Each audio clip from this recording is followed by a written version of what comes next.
explicit recognition under international laws. Terus ada implicit recognition of the penal natures, ada criminalization of prescribed conduct, ada duty or right to prosecute, duty or right to punish, duty or right to extradite, duty or right to cooperate in prosecutions, punishment, etc. Establishment of criminal jurisdictional basis, reference to establish an ICC, elimination of defense of superior orders. Jadi semuanya itu adalah tugas-tugas dari unsur-unsur international cooperation ataupun kerjasama internasional. Apabila misalkan secara tersirat ada istilahnya ini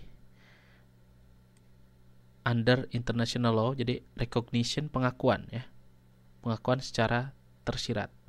Kalau implisit adalah pengakuan secara tersurat atau betul-betul ditulis di situ, gitu ya. Enggak. Ini hanya buat pengetahuan saja. Di modul enggak ada ya. Jadi pengetahuan saja bahwa ini aturan internasional. Ada 10 karakteristik aturan yang memang diharapkan dipenuhi apabila hukum nasional ingin diterapkan di hukum internasional, gitu ya. Jadi harus ada secara eksplisit, ya, secara tersirat gitu, harus diketahui secara general, secara khusus juga harus diketahui ataupun dikenal dalam unsur-unsur hukum internasional. Ada kriminalisasi yang atau bentuk-bentuk kriminal yang dijelaskan. Criminalization of prescribed conduct, duty or right to prosecute, bagaimana jalannya tugas ataupun hak-hak untuk ataupun serta wewenang untuk melakukan penuntutan, penghukuman, punish, extradite atau ekstradisi, perjanjian ekstradisi. Terus juga cooperate in prosecutions, punishment, gitu ya. Bagaimana cara untuk bekerja sama dengan pihak luar untuk melakukan hukuman, gitu ya. Oke, kita selesai ya untuk modul 8. Jadi untuk sisanya di PowerPoint ini hanya sebagai pengetahuan gitu. Etc. itu dan lain-lain gitu ya. Bahasa Inggris. Kalau misalkan you want to describe something, if somebody asks you and you're describing something, there's a lot of things to describe. You can put or you can use etc, etc dan lain-lain in your sentence ataupun di kalimat kamu ya. Jadi teman-teman bisa pakai itu. Misalkan kalau bahasa Mandarin tuh den. Jadi ya bahasa Mandarinnya den gitu ya. Itu etc dan lain-lain bahasa Indonesianya. Jadi bukan, kalau reference to establish an ICC, International Criminal Conduct ya, ataupun hukum kriminal yang kaitannya dengan hukum internasional. Oke, ini tambahan saja.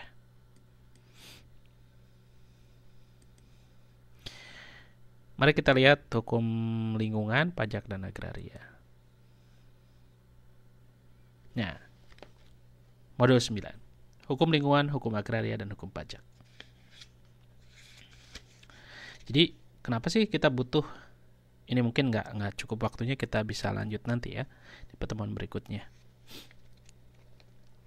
Kenapa kita butuh yang namanya hukum lingkungan? Karena dalam hukum lingkungan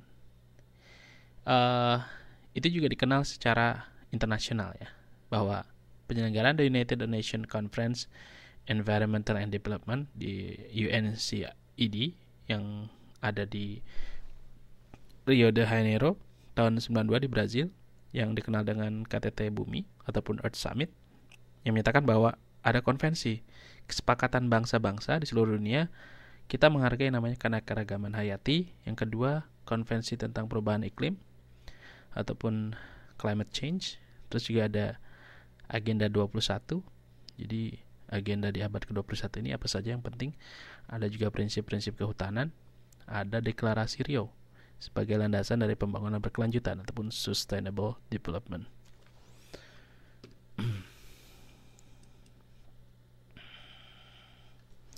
Nah, esensinya apa sih sebetulnya? Jadi esensinya ini sebetulnya banyak sekali ya. Jadi kalau yang namanya lingkungan hidup, atau dalam istilah bahasa Inggris ini dikatakan sebagai environment. Kalau bahasa Belanda disebut milieu. Kalau dalam bahasa Prancis disebut le environment. Terus juga ada juga kalau masuk kamus itu bahwa environment atau lingkungan hidup adalah the physical, chemical, and biotic condition surrounding an organism gitu ya. Jadi bentuk fisik, bentuk kimiawi, bentuk biotik, kondisi yang ada melingkupi kaitannya dengan makhluk hidup gitu ya. Jadi ini sangat kaitannya dengan lingkungan gitu. Terus menurut McNaughton dan Larry Wolff dikatakan bahwa environment ini semua faktor eksternal yang bersifat biologis dan fisika yang langsung mempengaruhi kehidupan pertumbuhan, terus juga perkembangan dan reproduksi organisme. Gitu ya. Nah, kalau misalkan dalam hukum di Indonesia ada yang namanya hukum yuridis tentang lingkungan hidup dalam Undang-Undang Nomor 4 Tahun 82 tentang ketentuan-ketentuan pokok pengelolaan lingkungan hidup ataupun Undang-Undang LH. Pasal 1 yang berbunyi lingkungan hidup adalah kesatuan ruang dengan semua benda, daya, keadaan, dan makhluk hidup termasuk dalamnya manusia dan perilakunya yang mempengaruhi kelangsungan kehidupan, kesejahteraan manusia serta makhluk hidup. Ini pengertiannya nggak berbeda dengan pengertian Undang-Undang Nomor 23 tahun 97 tentang Undang-Undang Pengelolaan Lingkungan Hidup, itu UPLH. Jadi bahwa ada unsur benda, manusia, hewan, tumbuhan, organisme, tanah, air, udara, ruang, terus pendukung gitu ya.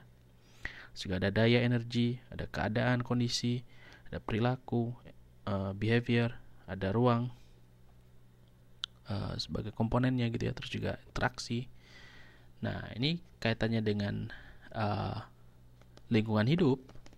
Kenapa kita melihat bahwa apa sih kaitan hukum dengan lingkungan hidup? Ya karena memang banyak juga unsur-unsur kegiatan ekonomi, unsur-unsur kegiatan hukum yang kaitan juga dengan lingkungan hidup. Ya, karena yang namanya hukum mengatur hak-hak dan kewajiban orang supaya tidak mengganggu hak-hak dan kewajiban orang lain. Contoh seperti misalkan kita membuat yang namanya bisnis, usaha, perusahaan, dan ternyata limbahnya seharusnya kita bikin yang namanya analisa mengenai AMDAL ya, analisa mengenai dampak lingkungan AMDAL. Ini nih AMDAL.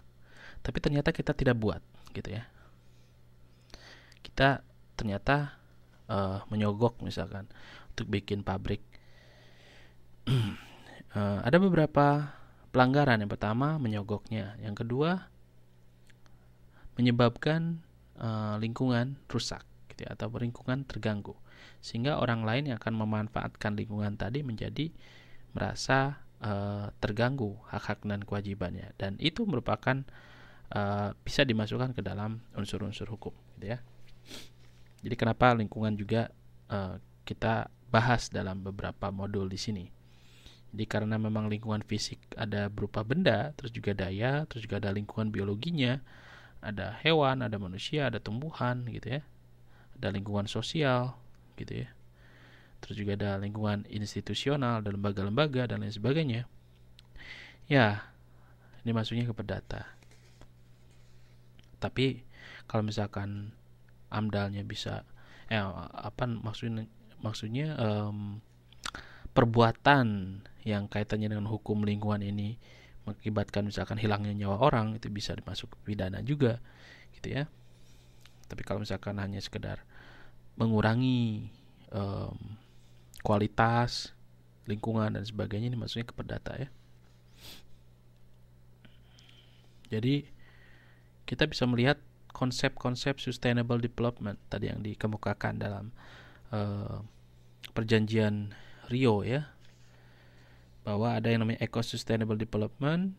Jadi pemanfaatan sumber daya alam secara rasional ya, rasional itu masuk akal. Terus juga pembangunan tanpa merusak, eco development. Terus juga ada keterpaduan pengelolaan, integrated policy. Terus juga keadilan antar generasi.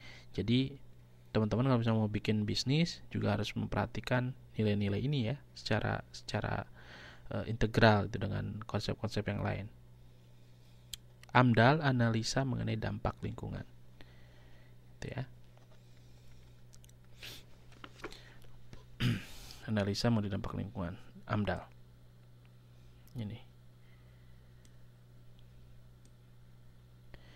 Ini biasanya menjadi syarat utama bagi pendirian sebuah pabrik skala besar biasanya ya. Tapi kalau skala kecil misalkan cuma warung kaki lima, itu biasanya hanya membutuhkan namanya izin, istilahnya itu izin gangguan ya.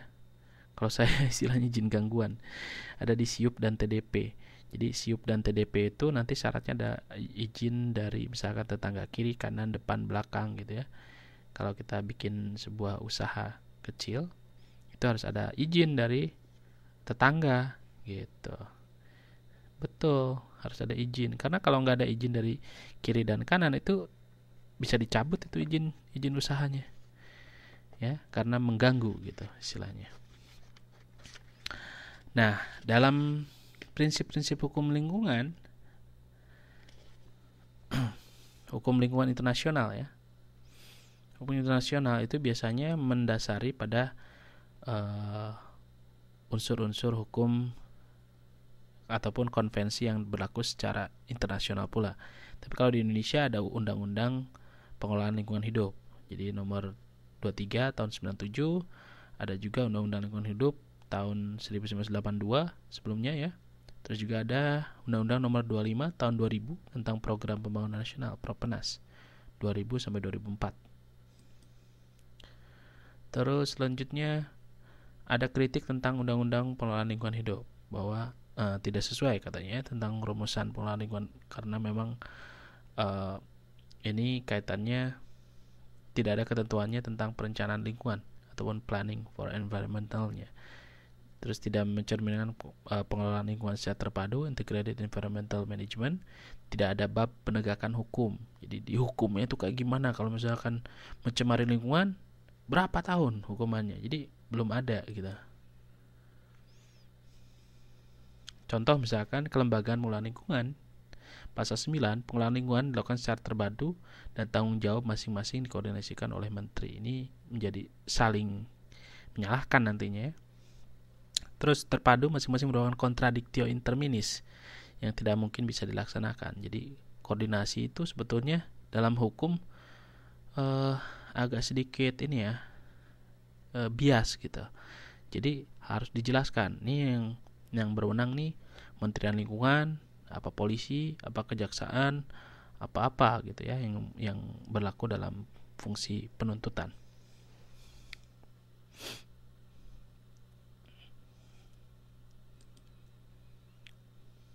AMDAL. Ini salah satu instrumen hukum lingkungan yang mencegah kerusakan lingkungan ya. Jadi kalau misalkan di konferensi PBB ada tentang deklarasi lingkungan hidup, Stockholm Declaration, dengan 26 prinsip dasar, terus juga ada rencana aksi lingkungan hidup, action plan, ada kerangka kerja action plan-nya, terus juga ada rekomendasi dari United Nations Environment Program, UNEP. Terus juga menetapkan tanggal 5 Juni sebagai Hari Lingkungan Hidup Sedunia. Dan ini merupakan prinsip hukum ya, dari hukum internasional untuk lingkungan. Terus yang pertama, prinsip hukum lingkungan, yang pertama adalah pencegahan pencemaran, the pollution prevention principle. Jadi prinsipnya ya untuk mencegah gitu ya, dan mengendalikan. Terus juga ada prinsip pencemar harus membayar, the polluter pays principle. Kalau misalkan teman-teman pernah lihat ada yang perusahaan minyak misalkan yang kapalnya mencemari lautan di beberapa negara misalkan, itu dikena denda gitu ya. Itu terjadi juga di Indonesia sebetulnya, cuman mungkin penegakan hukumnya yang kurang ya, karena kaitannya secara politis dengan luar negeri juga. Terus ada juga yang namanya prinsip kehati-hatian, precautionary principle, harus hati-hati bikin segala sesuatu. Terus juga ada pengendalian pencemaran terpadu, jadi laporan kritiknya bahwa dia harus ada yang namanya sebuah pengendalian, terus juga sebuah pertimbangan-pertimbangan. Jadi harus ada yang namanya pengendalian pencemaran kaitan dengan air, tanah, udara gitu ya. Terus juga peranan penduduk asli, jadi kaitannya dengan sumber daya alam yang ada di sekitar. Apakah ketika kita mengambil sumber daya alam itu akan sangat mempengaruhi penduduk asli secara umum gitu ya. Nah, dendanya itu justru di dalam undang-undang lingkungan ini ada denda yang memang kurang tegas menurut saya gitu ya. Jadi contoh nih, AMDAL ya, instansi yang bertanggung jawab mendapatkan putusan kelayakan lingkungan hidup. Contoh misalkan apabila instansi yang bertanggung jawab tidak mendapatkan keputusan dalam jangka waktu maksud pada ayat 1, maka rencana usaha atau kegiatan yang bersangkutan dianggap layak lingkungan. Nah, ini kan kayak semacam ada semacam AMDAL yang asal-asalan gitu ya. Jadi yang penting ya udahlah, yang penting ada surat AMDAL saja gitu ya. Jadi kalau misalkan hukumnya itu biasanya berdasarkan dampak yang disebabkan gitu ya. Jadi dampaknya besar apa tidak gitu. Kalau misalkan kecil ya biasanya hanya sekedar membersihkan atau dan sebagainya, atau misalkan merapikan. Kalau misalkan besar harus sampai ganti rugi secara material dan imaterial. Besarannya bisa dilihat di undang-undang ya, undang-undang lingkungan hidup. Ini dasar-dasar dari dasar ilmu lingkungan, ekologi, ekosistem, biotik, terus juga ada abiotik, ada spesies. Salah ini ya, spesies harusnya. Populasi. Terus ada comprehensive integral, environmental protection oriented, ecocentris, anthropocentris, flexible. Dan hukum lingkungan, ada yang namanya hukum lingkungan klasik, ada hukum lingkungan modern. Dan di Indonesia hukum tata lingkungan, pelindungan lingkungan, kesehatan, pencemaran. Terus juga ada lingkungan internasional, hukum sengketa. Nah, ini nanti bisa dibaca ya, Drupsten. Jadi hukum lingkungan ada ruang lingkupnya, terus juga hukum lingkungan bagaimana pemerintah melakukan pengatasan atas nama hukum. Terus juga hukum lingkungan, definisinya dan konsep-konsep dasar pengelolaan lingkungan hidup. Ya, ada dimensi religius, terus juga ada dukungnya, terus juga ketergantungan dan lain sebagainya ya. Nah, ini konsep perlindungan lingkungan nasional. Jadi ada beberapa hal yang perlu disampaikan.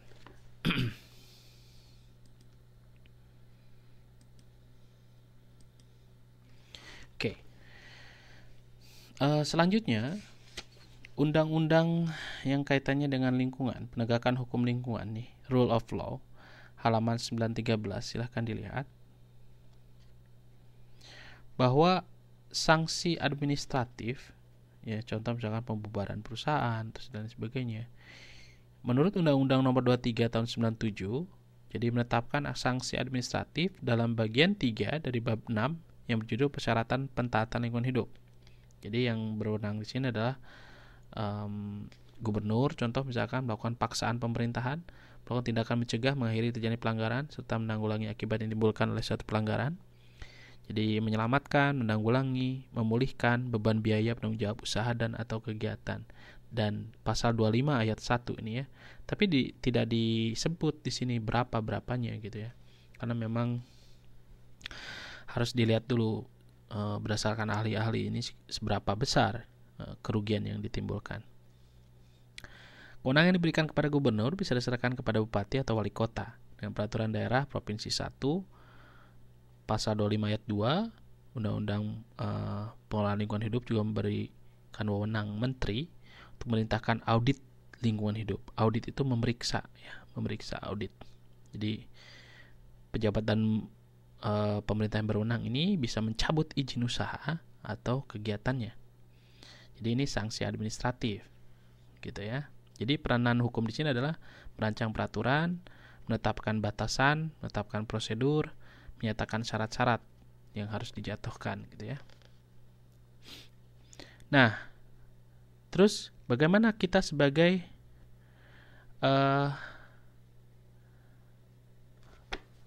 orang yang ingin melakukan protes, gitu ya, ketika terjadi kerugian, gitu ya. Nah, kita bisa mengajukan yang namanya class action. Ya, class action ini kita melaporkan ke penegak hukum berbagai masalah lingkungan hidup yang merugikan kehidupan masyarakat. Jadi ini diatur dalam Undang-Undang Pengelolaan Lingkungan Hidup pasal 37 yang berjudul Hak Masyarakat dan Organisasi Lingkungan Hidup. Jadi bisa memberi masyarakat mengajukan gugatan, digugat ke pengadilan, ya, class action, karena dirasa perusahaan tersebut atau kegiatan-kegiatan tersebut merugikan kehidupan masyarakat secara umum. Selanjutnya, class action ini bisa dilakukan oleh anggota masyarakat untuk meminta ganti rugi. Terus korban ini secara langsung dari suatu aktivitas menimbulkan pencemaran atau kerusakan lingkungan. Ya, terus juga environment legal standing diberikan kepada organisasi lingkungan untuk mengajukan gugatan kepada pemerintah atau pelaku pencemaran atau perusahaan lingkungan yang mengatasnamakan lingkungan hidup itu sendiri, ya. Tapi memang kadang-kadang suka gagal juga, ya. Class action dan environmental legal standing ini. Contoh misalkan banyak lah, gitu ya. Mungkin teman-teman bisa nyari sendiri kejadian-kejadian pencemaran gitu yang mengadu kemana? Ya ke pengadilan, ya, bisa dimasukkan ke pengadilan, pengaduan ke kepolisian dulu biasanya. Jadi penegakan hukumnya. Jadi ada data, silakan diajukan, dan nanti dari kepolisian, nah dia lanjutkan ke kejaksaan diverifikasi, langsung masuk ke perkara, gitu ya. Class action ini untuk anggota masyarakat perseorangan yang merasa dia merasa dirugikan, gitu ya. Kalau untuk organisasi itu namanya environment legal standing, gitu ya. Oke. Selanjutnya,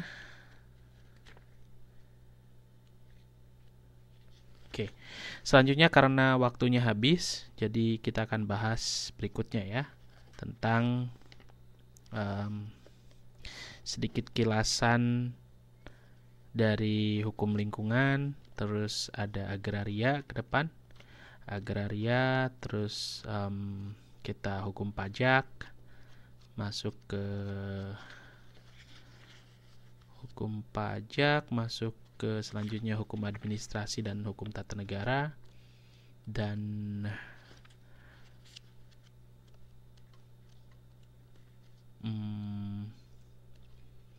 hukum perdata, hukum adat, dan hukum Islam. Kita coba bahas minggu depan. Oke? Ada pertanyaan?